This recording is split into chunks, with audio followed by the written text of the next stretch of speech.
Ton ton ton ton ton. ए, future सुधारना चाह रहे हो अपना?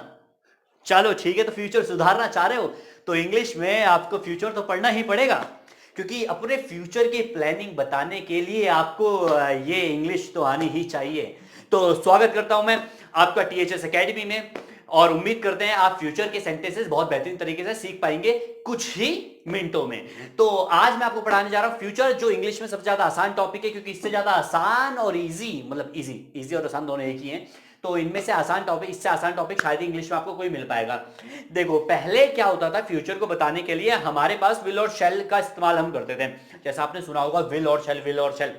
बट आजकल की मॉडर्न इंग्लिश में ना शेल का इस्तेमाल करते ही नहीं है। अगर आप शेल का इस्तेमाल करना चाहते हैं तो आप कर सकते हो, बट शेल का इस्तेमाल सिर्फ आई और वी के साथ ही किया जाता है।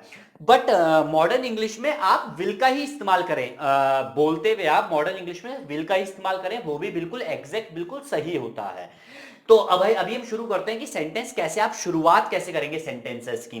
देखो, आपको पर्सन, जैसे मैंने आपको पिछली वाली वीडियो में भी बताया था, पर्सन क्या होता है। पिछली वाली वीडियो नहीं देखी तो डिस्क्रिप्शन बॉक्स में डिड का लिंक है, पास्ट का लिंक है, तो आप देख सकते हैं। पास्ट और प्रेजेंट दोनों का ही लिंक मिलेगा, डू डज डिड आपको मिल जाएगा। और फ्यूचर आज मैं पढ़ाने जा रहा हूं, तो आपको पर्सन लगाना होता है। पर्सन तो आपको पता ही है, I, you, he, she, they, it. अगर आप हमारी पूरी वीडियो देख रहे हैं तो आपको पता होगा पर्सन क्या होते हैं।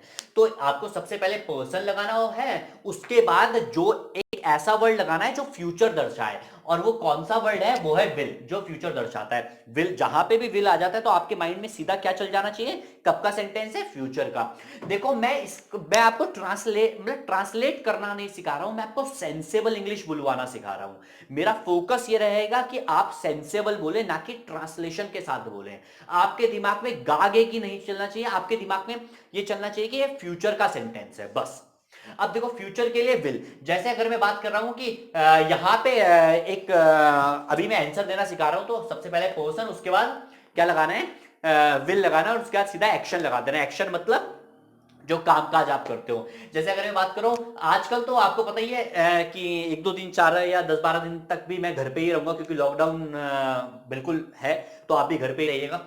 तो सबसे पहले मैं अपने आप को बोलूंगा आए, अपने आप को आए बोलते हैं। तो अगर मैं बात करूं आए, फिर क्या आएगा, आई विल, विल मतलब फ्यूचर, और स्टे मतलब रहना, रुकूंगा मैं कहां पे, एट होम, तो I will stay at my home, simple सा। यू होगा तो you will stay at home, simple सा। अगर ही मतलब पर्सन लगाना है, उसके बाद सीधा मतलब विल लगाना है और सीधा एक्शन लगाना है। एक्शन में कोई सा भी बदलाव नहीं करना, ना तो आईएनजी लगाना, ना तो सेकंड फॉर्म लगाना, कुछ भी नहीं लगाना, सिर्फ और सिर्फ एक्शन। एक्शन मतलब वर्ब लगानी है, जिसे हम कहते हैं। तो he will stay at home. अगर दे के लिए बात आएगी तो they will stay at home, simple सा है। बट अगर आप ज्यादा ही शैल का इस्तेमाल करना चाहते हैं तो आप आई और बी के साथ यूज कर सकते हैं, ठीक है। और विल भी बिल्कुल सही है।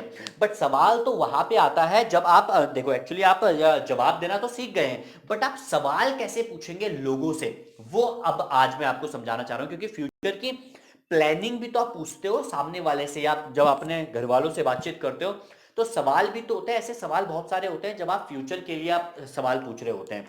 तो उसके लिए क्या करना होता है आपको, उसके लिए सबसे पहले विल आगे लगा देना होता है। सबसे पहले सेंटेंस के आगे आपको विल लगा देना होता है, और कुछ नहीं। तो आप कैसे पूछोगे, विल, और जिससे भी आपको सवाल करना है वो पर्सन, और उसका जो सवाल है वो एक्शन लगा देना है, बस। मतलब ये क्वेश्चन पूछने का फॉर्मूला है और ये आंसर देने का फॉर्मूला है। देखते हैं, अब फॉर्मूले को जरा ध्यान से देखते हैं। तो यहां पे मैं सवाल कर रहा हूं यू से, आपसे मैं सवाल कर रहा हूं, क्या आप भी अपने घर पे ही रहोगे?